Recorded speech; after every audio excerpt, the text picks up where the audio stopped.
Hi అందరికీ. చూడండి మాది ఇంట్లో చెర్రీ టమాటా చెట్టు. చెర్రీ టమాటాలు ఎంత బాగున్నాయి చూడండి. ఇదిగో ఇక్కడ చెర్రీ టమాటా కనిపిస్తున్నాయా మీకైతే? ఇదిగో చెర్రీ టమాటాలు, ఇదిగో చెర్రీ టమాటాలు చూడండి ఎంత బాగున్నాయి చెర్రీ టమాటాలు. ఇంకా ఇట్లా తీసుకొని గార్డెన్లోకి వచ్చినాక పొద్దున్నే మస్తు ఉంటుంది. ఇంకో చెట్టు కూడా చూపిస్తాం మీకు. ఇదిగో చూడండి ఎట్లా కాసినాయో.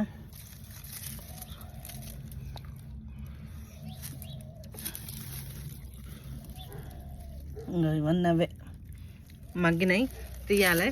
ఈ చెర్రీ టమాటాలు ఎందుకు పెట్టినా అంటే, చెర్రీ టమాటాలు ఆస్ట్రేలియాలో కొంచెం ఎక్స్పెన్సివ్ నార్మల్ టమాటాల కంటే. ప్లస్ చెర్రీ టమాటాలని ఇట్లా తినొచ్చు మనం. ప్లస్ కూర వండుకోవచ్చు, కూర సూపర్ ఉంటుంది. పప్పులలో వేసుకున్న మంచి పుల్లగా కమ్మగా బాగుంటుంది.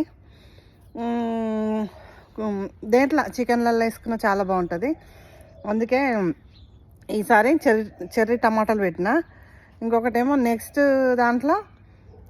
నెక్స్ట్ కాపులో శాండ్విచ్కి మరీ పెద్ద టమాటాలు పెట్టిన, సీడ్స్ వేసిన. పెట్టాలి. ఇవి మాత్రం చాలా బాగున్నాయి.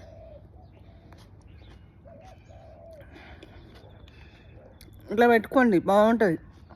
గార్డెన్లో తిన్నా బాగుంటుంది, కూర వండుకున్నా బాగుంటుంది, సలాడ్ లేకుండా బాగుంటుంది, పప్పులకు బాగుంటుంది. Cherry tomato the best. ఓకేనా? Bye friends.